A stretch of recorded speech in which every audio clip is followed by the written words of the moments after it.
हम्म। हाँ भाई, क्या चल रहा है?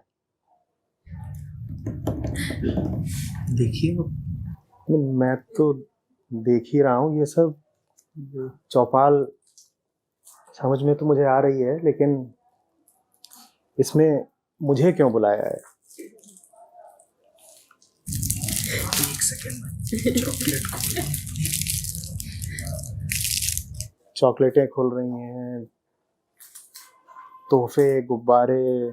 इसमें क्या है भाई? ज्वेलरी है। ज्वेलरी है, ज्वेलरी है?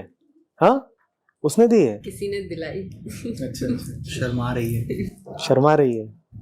बहुत दिनों से मांग रही थी। वो क्या है उधर? छोटे टेडी बियर्स अच्छा for someone special. For someone special? तो क्या है, ये मिला है या देने वाले हो? ये देने वाला है। अच्छा, देने वाले हो। अच्छा, तो ये प्रदर्शनी यहाँ क्यों लगाई है? सवाल थे।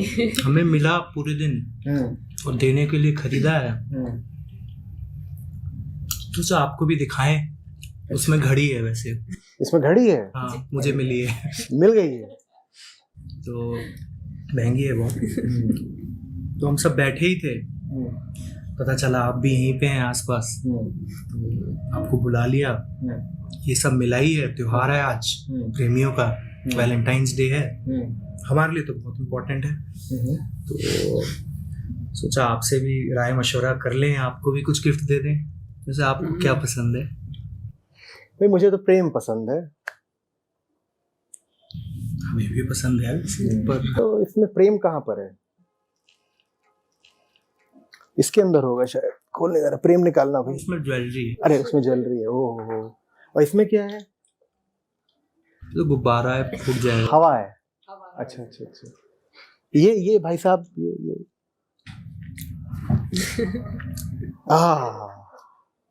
इसके भीतर होगा शायद प्रेम। उसके पीछे है, उसके पीछे है? गिफ्ट देने के पीछे प्रेम। गिफ्ट देने के पीछे प्रेम ऐसे ऑब्जेक्ट नहीं होता ना, वो एक फीलिंग है। तो वो जिस भाव से हमने दिया उनको, या जिस भाव से उन्होंने हमें दिया, वो लव है। ऐसे बताते नहीं है मतलब, पर वो होता है। तो इसके पीछे जो भावना है उसका नाम प्रेम है? इसके पीछे तो कुर्सी है, लेकिन जिसने दिया वो जिस फीलिंग से दे रहा है वो लव हुई ना, क्योंकि वो लव, आई लव यू भी बोलता है, तो वो love out of love they रहा है वो। मतलब थोड़ा सा ट्रिकी है। तो इतना तो ज्ञान लेकर के तुम लोग आए ही हो, अब इसमें मेरी क्या जरूरत है? पर थोड़ा सा ये आजकल बहुत क्रिटिसिज्म चल रहा है वैलेंटाइंस डे का, इतने मीम्स बन रहे हैं। कौन सा डे बोला? वैलेंटाइंस। कौन सा डे? वैलेंटाइंस। ये कौन है महोदय? उससे मतलब नहीं है, मतलब जो मनाया जाता है उस नहीं, उससे मतलब क्यों नहीं है भाई? वो तो ऐसे तो तुम ऐसे बोलो दिवाली का राम से मतलब नहीं है? पटाखों से भी तो है। पटाखे तो फिर ठीक है, लेकिन पटाखों से तुम्हें संतुष्टि मिलती होती तो मुझे थोड़ी बुलाते। मैं कौन सा तुम्हारा वैलेंटाइन हूँ? अगर जो कर रहे थे वही ठीक होता तो इतने सारे तोहफे बांधे घूम तो रहे हो, इसी में मजे लेते रहते। अब साफ बताओ, दोनों तरफ की नहीं चलेगी कि बात समझ में भी नहीं आ रही है, दुविधा में भी हो, और मेरे सामने ऐसे बता रहे हो जैसे कि बड़े होशियार हो। आपने नहीं मनाया कभी वैलेंटाइंस डे? मैंने तो मनाया, और जबरदस्त तरीके से मनाया। आज भी मनाएंगे। क्या मनाऊंगा? कौन है ये भाई? वैलेंटाइंस डे माने श्रीमन वैलेंटाइन का दिवस, ठीक? तो ये कौन है? एक सेंट है, मैंने सुना। एक सेंट है? अच्छा, तो कौन है श्रीमन संत? कुछ कहानियां हैं उनके पीछे। Never bothered to find out. Never bothered to find out. Oh, too insignificant to be known.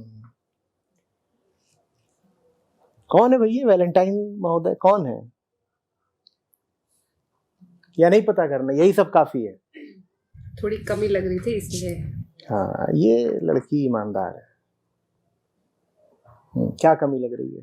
कि गिफ्ट्स तो दे दिए और मिल भी गए, और आसपास भी लोग बहुत खुश दिख रहे हैं, पर ऐसा लगता है पूरा पूरा नहीं, कुछ कम है। कुछ कम है। इन्हीं से शुरू करें, संत वैलेंटाइन से। क्या जानते हो इनके बारे में? कुछ जानते हो इनके बारे में? शायद वो रोम के थे, रोम में थे, and he used to do good things for people. He was a kind man. Yeah. तो उनके नाम पर प्रेम दिवस क्यों मना रहे हैं? Because he used to be kind to everybody. वो हर किसी से अच्छे से व्यवहार करते थे, तो उससे वैलेंटाइंस डे शुरू हुआ।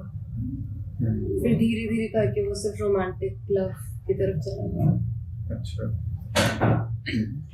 और क्या पता है किसको? मैंने एक कहानी सुनी थी कि वो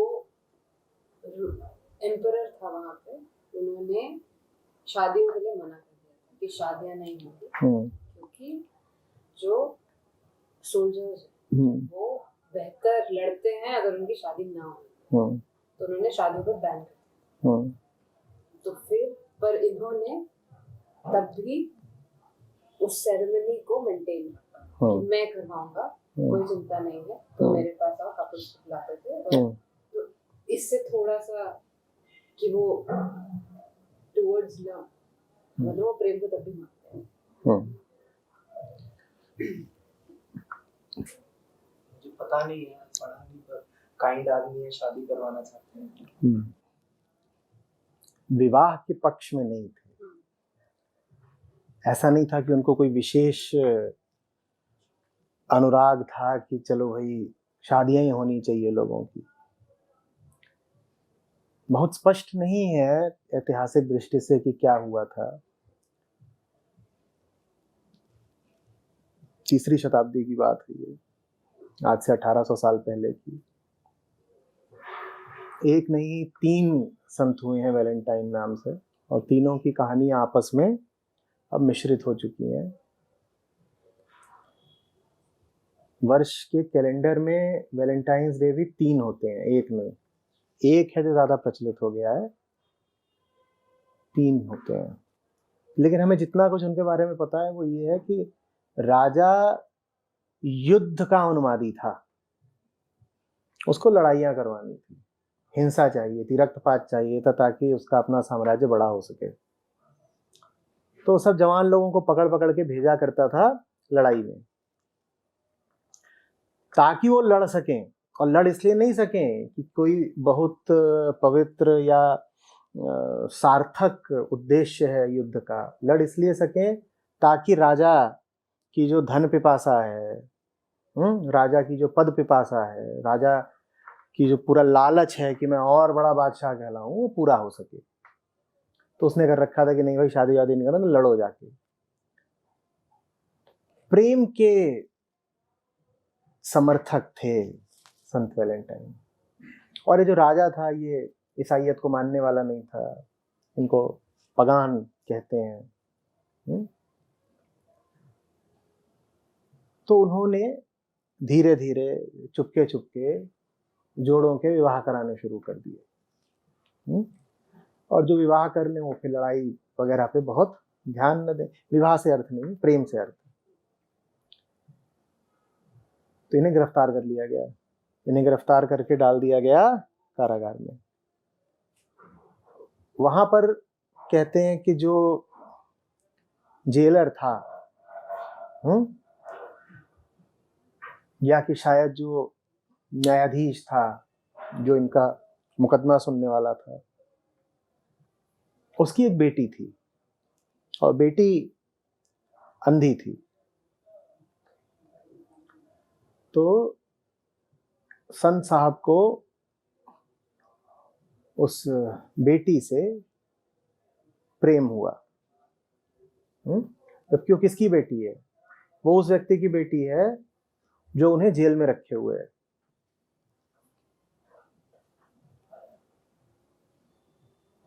उस प्रेम के चलते कहानी बताती है कि उन्होंने उस बेटी की आंखें ठीक कर दी, उसको देखने की ताकत दे दी।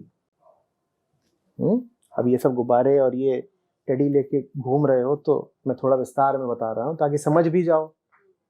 विस्तार से पूरा दिन तो तुम लोगों ने इसमें लगा ही दिया है, तो ये कहानी भी थोड़ी सी विस्तार में पता होनी चाहिए। तो उस बेटी की आंखें ठीक कर दी, और बेटी की आंख ठीक करी और बेटी को पत्र लिखा, अपने प्रेम की अभिव्यक्ति करते हुए। और उस पत्र में नीचे उन्होंने लिखा योर वैलेंटाइन, तुम्हारा वैलेंटाइन, अपना नाम लिखा योर वैलेंटाइन।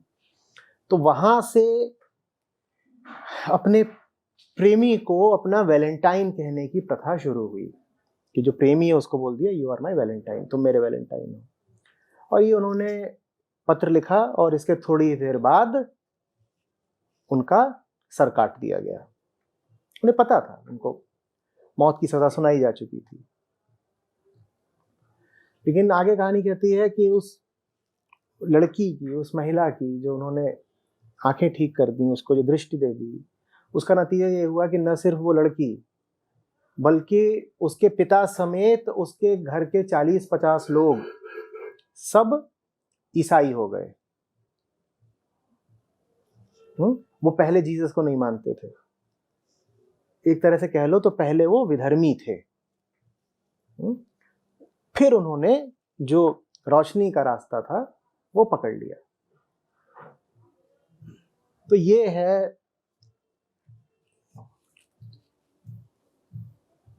हमारे नायक वैलेंटाइन की कहानी। अब इस कहानी से समझ क्या आता है, ये सब क्या चल रहा है, इस कहानी में जो मूल बात है वो क्या देख पा रहे हो? मिरेकल नहीं हुआ है, ये बात सांकेतिक है। दोनों तीनों ही चीजें सांकेतिक हैं।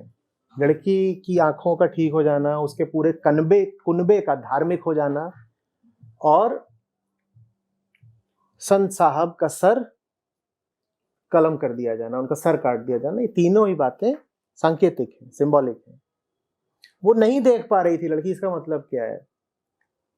इसका मतलब ये है कि उसको दुनिया समझ में नहीं आ रही थी। हम कौन है, संसार क्या है, दुनिया क्या, उसको समझ में नहीं आता था। और ये तो धार्मिक आदमी है, संत हैं, तो इनके स्पर्श ने, इनकी संगति ने उस लड़की को दुनिया को देखने की दृष्टि दे दी। ये आशय है ये कहने का कि उन्होंने जादू से उसकी आंखें ठीक कर दी। ये जितने भी जादू वगैरह बताए जाते हैं ना पुरानी कहानियों में, तो ये मत मान लेना कि वास्तव में कोई भौतिक घटना घटी थी, कि कोई पानी पे चलने लग गया था या कोई हवा में उड़ने लग गया था। ये सब नहीं हुआ था। ये सब बातें थोड़ी नाजुक होती हैं, थोड़ी सूक्ष्म होती हैं, तो उनको उसी तरह से देखा जाना चाहिए।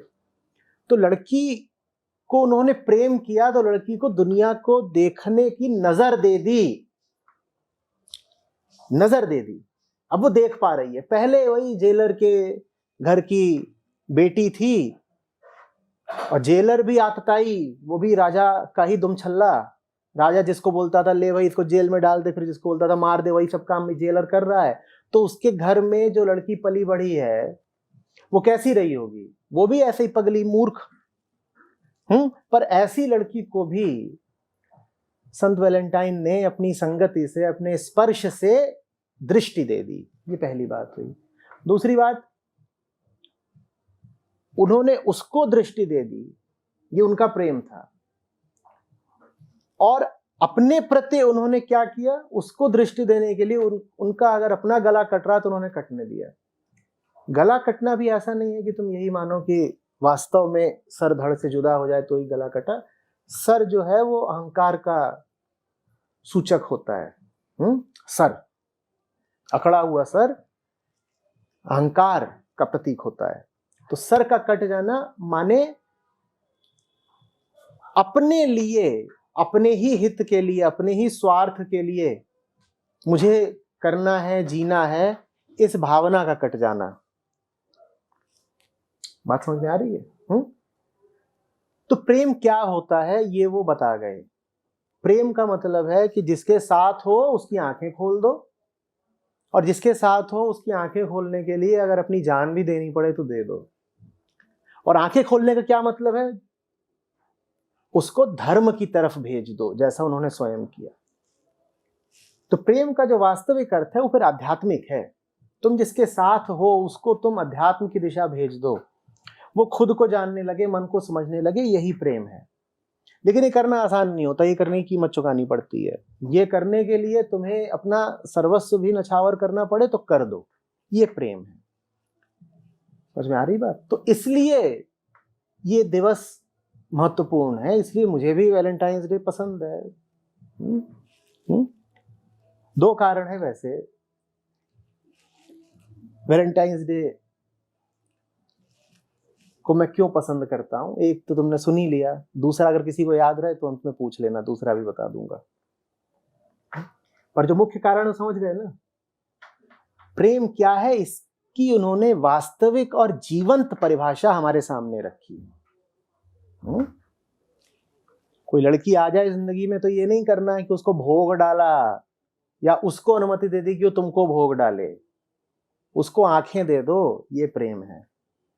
आसान नहीं होगा, उसको आंख देने के लिए तुम्हें जान देनी पड़ सकती है, दे देना। लड़की भी कहाँ चाहती है कि उसे आंख मिले, उसे 10 और चीजें चाहिए, आंखें थोड़ी चाहिए, ये सब चाहिए भाई। बात समझ में आ रही है? तो वो आंख लेगी लेकिन तुम्हारी जान लेके, कोई बात नहीं। आ रही बात समझ में? ईसाईयत यूं ही आगे नहीं बढ़ी, और बहुत कारण रहे होंगे, तलवार भी एक कारण है जिससे बढ़ी है ईसाईयत आगे, लेकिन संतों के बलिदान का भी उसमें महत्व रहा है।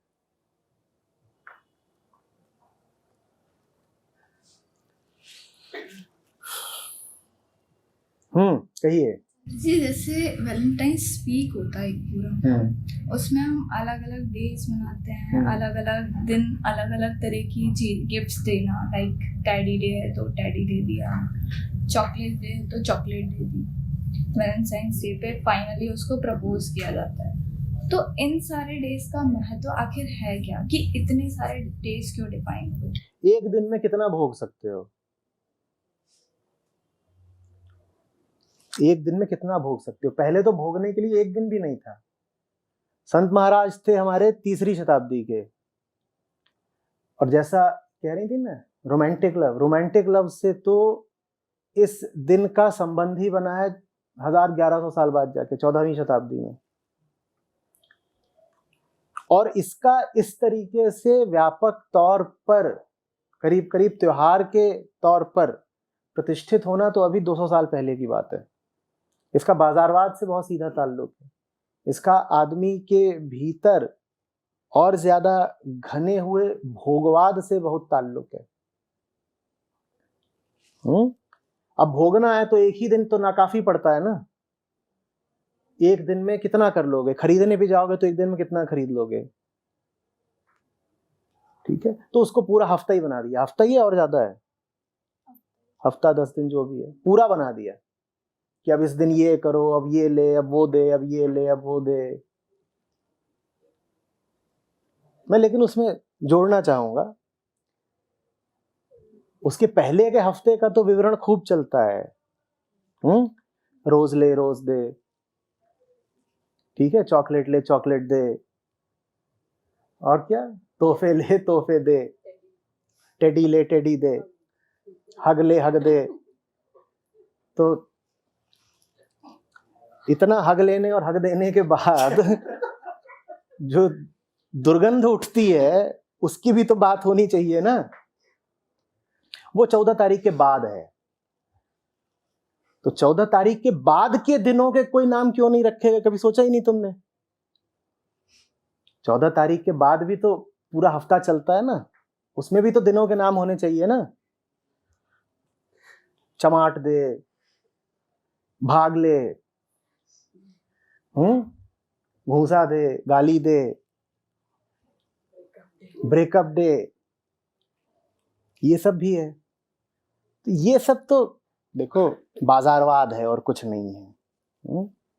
कि दिन को हफ्ता बना दो, बस चले तो हफ्ते को महीना बना दो, और जो चाहते हैं कि तुम इस तरह की चीजें ही खरीदते फिरो, वो तो ये चाहेंगे कि तुम साल के 365 दिन किसी न किसी नशे में रहो, और उस नशे में तुम अपना पैसा, अपना ध्यान, अपनी ऊर्जा, अपनी जवानी बहाए जाओ।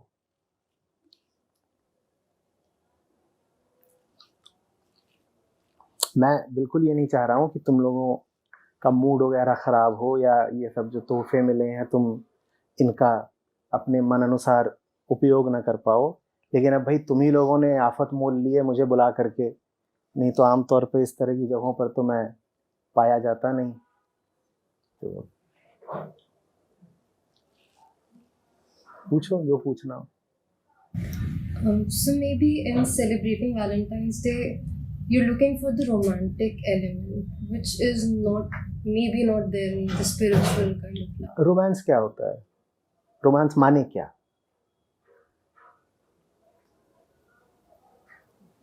जिसको आप बोलते हो रोमांटिक लिटरेचर, ये सब रोमांस की परिभाषा क्या होती है? एकेडमिकली भी रोमांस माने क्या होता है?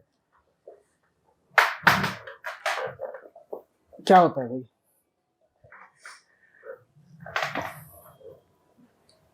It is looking beyond oneself. Not at all. Not at all. Romance is the belief that the highest can be had through experience. ये रोमांस की शास्त्रीय परिभाषा है। कि जीवन में ऊंचे से ऊंचा जो सच है वो सुख है, इसको रोमांस कहते हैं। सुख का अनुभव ही आखिरी बात है, इसको रोमांस कहते हैं। तो रोमांस का मतलब होता है अपने आप को ज्यादा से ज्यादा, बढ़िया से बढ़िया सुख के मौके देना।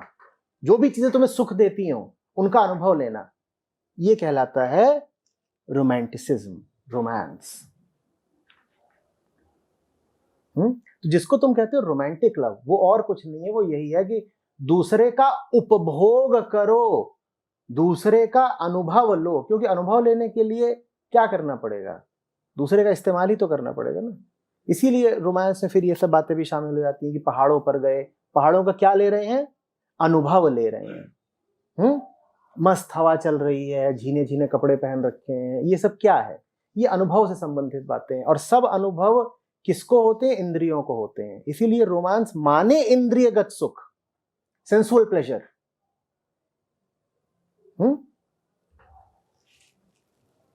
जहां सेंसुअल प्लेजर आएगा वहां आपको क्या मिला? इंद्रियां तृप्त हो जाएंगी, अच्छी बात है, शरीर को कुछ मजा आ गया, ये सब हो गया।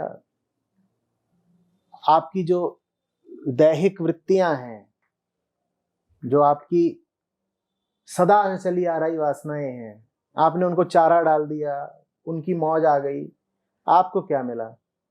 आपकी तो जो बेचैनी उदासी हो तो वैसी की वैसी ही है। ये बातचीत शुरू हुई तो ये बोली कि कुछ अधूरा है, कुछ पूरा नहीं पड़ रहा, ये सब हो गया, अच्छे कपड़े पहन लिए, घूम घाम आए, तोहफे दे लिए और मजे कर लिए, लेकिन कुछ पूरा नहीं पड़ रहा। ये रोमांस का ही नतीजा है कि बात कभी पूरी नहीं पड़ती, एक खलिश रह जाती है, एक अधूरापन, एक कसक रह जाती है। जिनके नाम पर ये पर्व है उन्होंने कैसे सेलिब्रेट करा था? जीवन में रोशनी ला।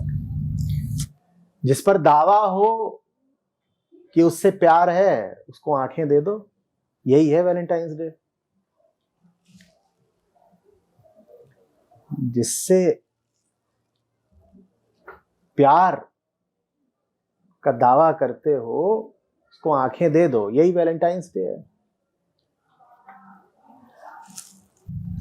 आचार्य जी, वो लड़की जिसके पास आंखें नहीं थी, वो जेलर के यहाँ पलती बढ़ती थी, तो उसको जो आंखें मिली होंगी उसका परिप्रेक्ष्य अलग होगा। आज जो आंख दी जाएगी और भविष्य में जो आंख दी जाएगी प्रेमी द्वारा, वो संदर्भ के हिसाब से अलग अलग होगी। रोमांसवाद का जन्म 18वीं शताब्दी के अंत में इंडस्ट्रियल रेवोल्यूशन के बैकड्रॉप में हुआ था। तब आदमी की चेतना को आगे रखना, भावनाओं को आगे रखना, इंडिविजुअलिज्म को सेंटर में लाना, अनुभव ऐसा जो सुख दे, जो किसी फैक्ट्री पे या किसी मालिक पे डिपेंडेंट ना हो। आप गए, आप नदी के किनारे बैठे, आपने फूल को देखा और आप खुद ही इंडिविजुअली आप प्लेजर एक्सपीरियंस कर सकें, वो उसका एक भाव रहा। मैं ये नहीं समझ पा रहा जब आप कह रहे हैं कि इंद्रियगत ही तो है, तो उसमें गलत क्या है? मैं कह रहा हूँ वो सीमित भी कहाँ है? सीमित अगर नहीं है तो कोई बात नहीं। आज के समय में तुम्हें अगर उससे पूरी तृप्ति संतुष्टि मिल जा रही है तो बहुत खूब। उस लड़की को आंख देने की प्रक्रिया में भी तो रोमांस इन्वॉल्व होगा ना। अगर रोमांस इन्वॉल्व होता तो वो उसको भोगने के लिए जिंदा रहते या सर कटा लेते। रोमांस का तो मतलब ही है ना सुख का अनुभव, चाहे जिस भी तरीके से कहना चाहते हो, और अनुभव पाने के लिए जिंदा तो रहना चाहिए। यहां तो उन्हें दिख रहा है कि अनुभव छोड़ो, अनुभोक्ता की जिंदगी से भी आगे कुछ है। तो संत वैलेंटाइन जो भी कुछ थे, रोमांटिक तो बिल्कुल नहीं थे। मैं ये कहना चाह रहा हूँ कि कीट्स की एक कविता है जिसमें वो एक पंछी को बहुत समय से देख रहे हैं, फिर वो अंत में उड़ जाता है। जो पंछी को जब देख रहे थे उस प्रक्रिया में वो कहते हैं कि वो जो टाइमलेस है उसको छूकर आ पाए, उन्होंने टाइम की सीमा को अनुभव किया, पर अंत में जब पंछी उड़ गया तो बड़ा दुख हुआ। सब पंछी उड़ेंगे, सब पंछी उड़ेंगे और अंत में सर कट के ही प्रेम आप दे पाएंगे, पर उस प्रक्रिया का तो अपना महत्व है ना, जहाँ पे आप उस पंछी को भोग रहे हैं, देख रहे हैं। क्या महत्व है? वो उड़ गया, अब पर जितने समय में वो रहा उसने यह एहसास दिलाया कि पंछी ज्यादा देर रहता है या ज्यादा देर उड़ा हुआ रहता है। कौन सा ऐसा पंछी है जो बैठा रहेगा कि तुम उसका इंद्रियगत सुख पान करते रहो? और इतना और बता दो कि पंछी मान लो नहीं उड़ता तो भी क्या इस कविता के पात्र को उससे सतत सुख मिलता रहता? पंछी का सुख तो निहित ही इस बात में है कि अभी है, अभी नहीं रहेगा।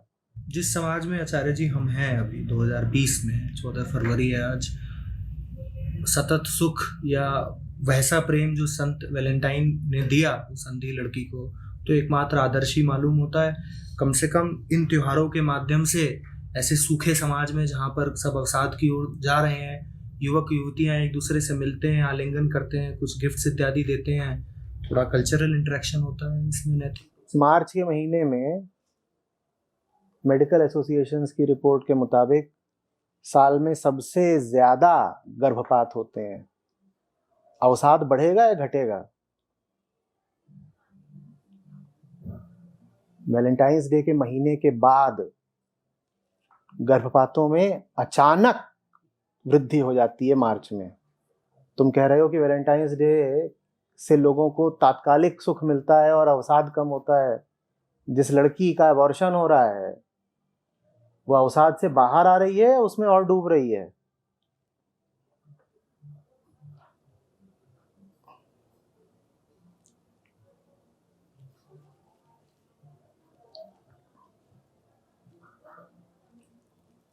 ये जो पूरी भावना है ना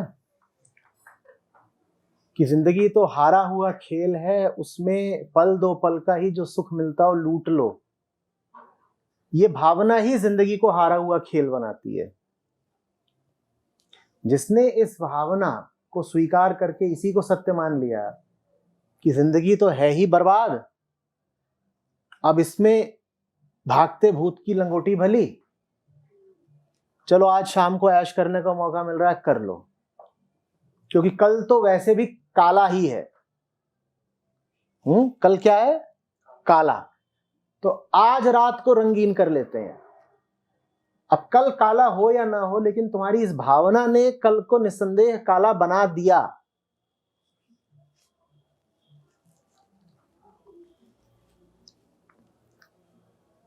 ये सिनिसिज्म, ये नैराश्यवाद अध्यात्म में बिल्कुल नहीं होता।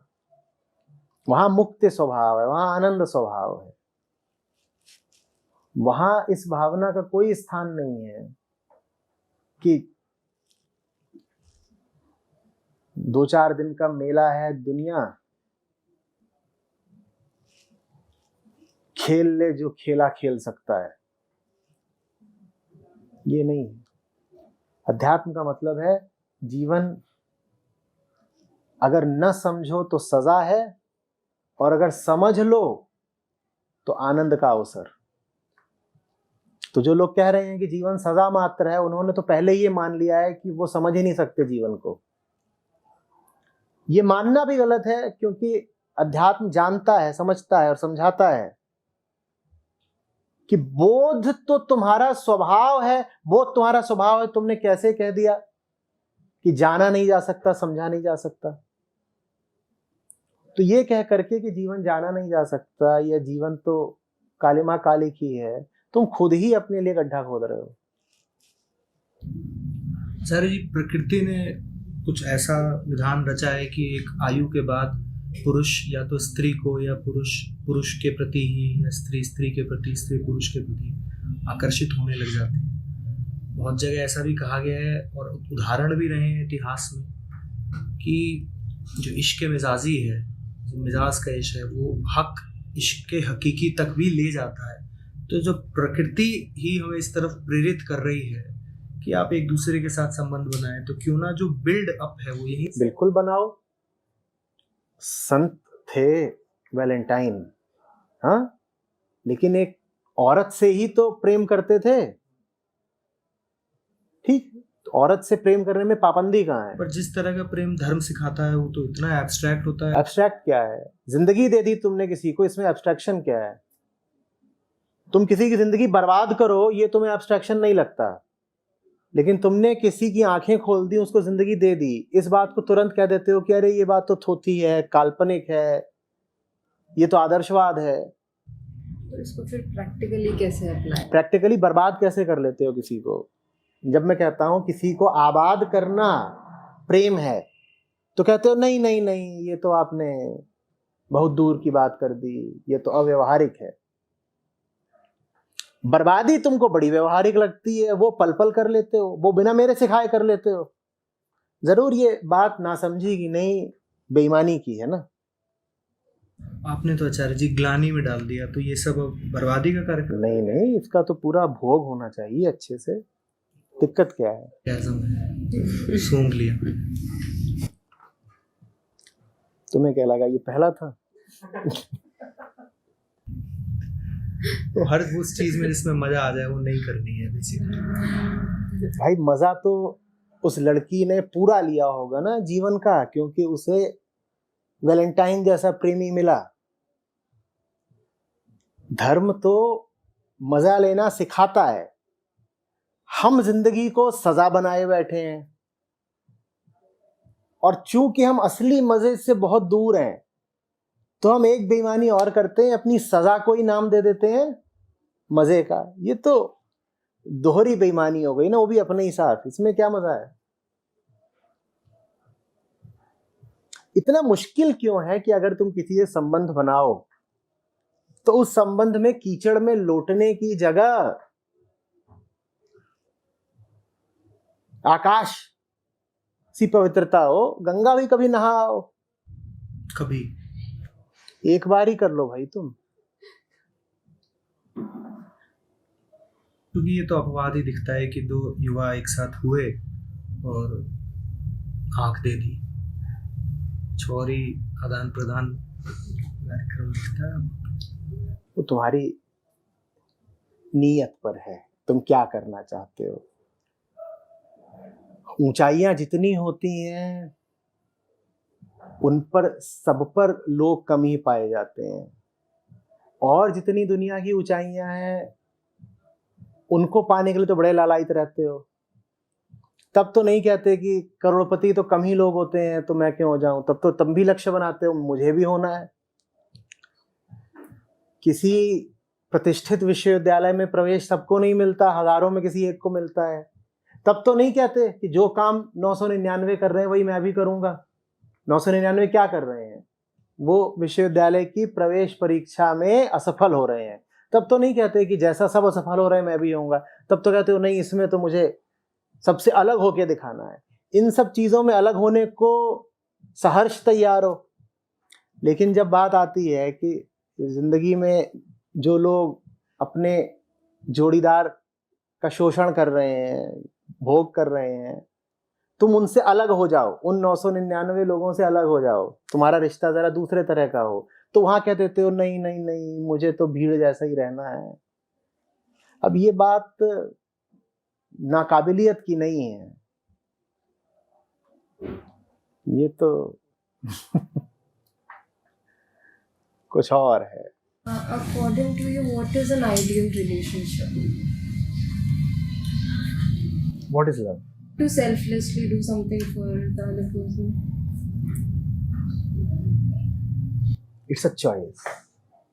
चुनना है ना, संबंध तो है ही, एक रिश्ता तो है ही, उस रिश्ते को कैसा रखना है ये हमारा चुनाव है या नहीं है। तो जो आप ऊंचे से ऊंचा चुनाव कर सकते हो किसी रिश्ते में, उसका नाम प्रेम है। रिश्ता ऐसा भी हो सकता है कि तेरा सर फोड़ दूंगी तू मेरा सर फोड़ दे, हो सकता है, चुनाव की बात है। रिश्ता ऐसा भी हो सकता है कि तू अपने काम से काम रख मैं अपने काम से, वो भी चुनाव हो सकता है। रिश्ता हम जैसा बनाना चाहे वैसा हो सकता है ना। तो जो सबसे सुंदर रिश्ता हो सकता है उसको प्रेम कहते हैं।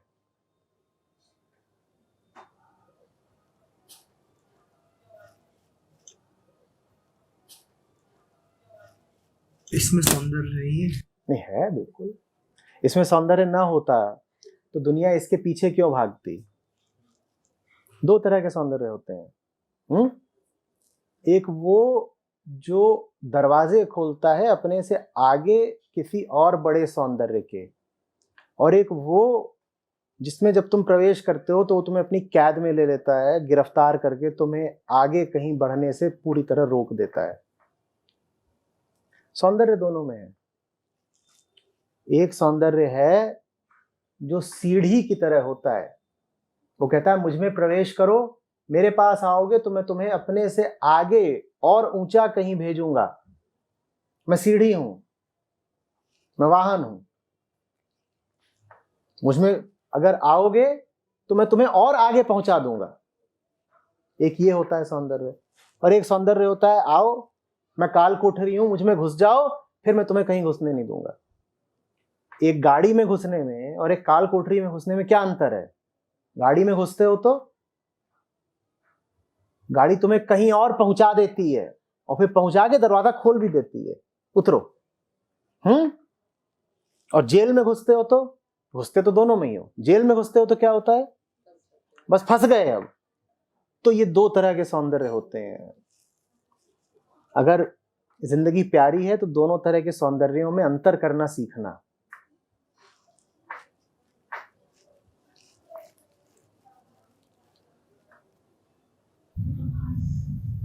आपने एक दूसरा रीजन बताया था कि आपको वैलेंटाइंस डे बहुत पसंद है। वैलेंटाइंस डे नहीं होगा तो तुम लोग मुझे इस तरह बुलाओगे नहीं, तुम लोग मुझे इस तरह बुलाओगे नहीं तो कहीं मैं आराम ना करता रह जाऊं।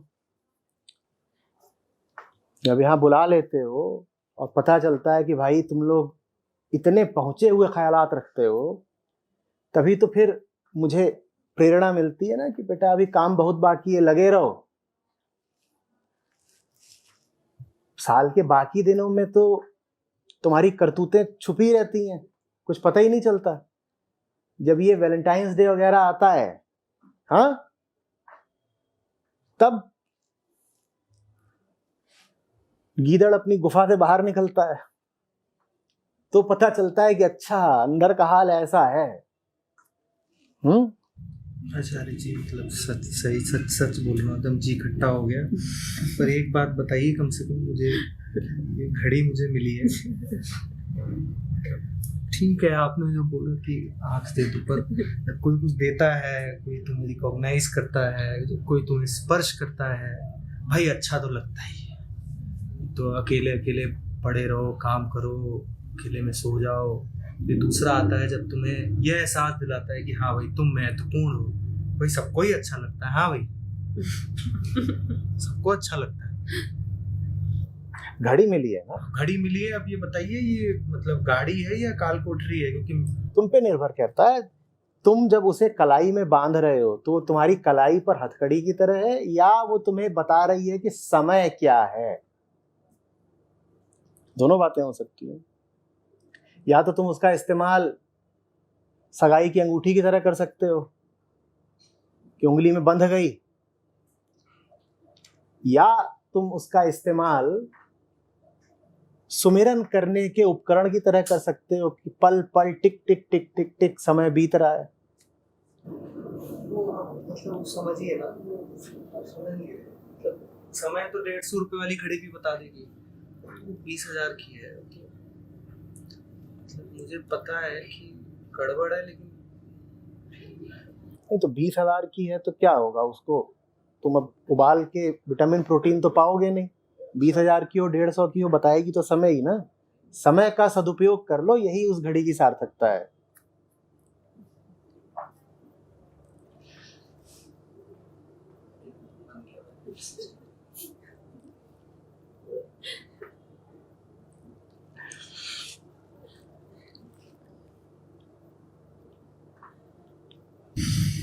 ऐसा तो नहीं है ना कि अगर सेंट वैलेंटाइन जैसा वैलेंटाइन नहीं मनाएंगे तो प्रेम नहीं मिलेगा, गारंटी है इसकी? तुम अपनी नजर में जो ऊंचे से ऊंचा मना सकते हो वैसा मनाओ, नकल करने की कोई जरूरत नहीं है। लेकिन कम से कम अपनी नजर में तो गिरे हुए मत रहो ना। ऐसा तो नहीं है कि हमें अपनी नीयतें पता नहीं होती। ऐसा तो नहीं है कि जब हम किसी की ओर बढ़ रहे होते हैं, उससे रिश्ता बनाने, उसे छूने, तो अपने इरादों की हमें भनक नहीं होती। जानते तो हम सब है ना। तुम कम से कम अपनी नजरों में जो ऊंचे से ऊंचा कर सकते हो वो करो। मत सुनो किसी संत वगैरह की। मैं माफ करिएगा, पर उपभोग करने में गलत क्या है? तुम्हारा कोई उपभोग करे उसमें गलत क्या है? उपभोग तो ट्रेड होता है, आप मेरा उपभोग करिए, हम आपको कुछ देंगे, हम आपको करेंगे। सब दुनिया ही ऐसे चल। जो उपभोग कर रहा होता है वो ज्यादा यही चाह रहा होता है कि लूटूं और देऊं कम से कम। उपभोग की एक पहचान ये होती है कि उसमें आप मुनाफा कमाना चाहते हो। दूसरे से लूं ज्यादा और दूं कम। कोई तुम्हारा अगर कंजम्पशन कर रहा है तो उसमें क्या बुराई है, करवा लो अपना भी।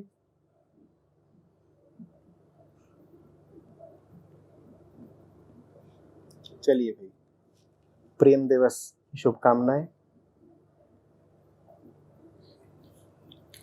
सांझ के बाद समय आपका है, आप अपना देखो, मैं अपना देखता हूँ।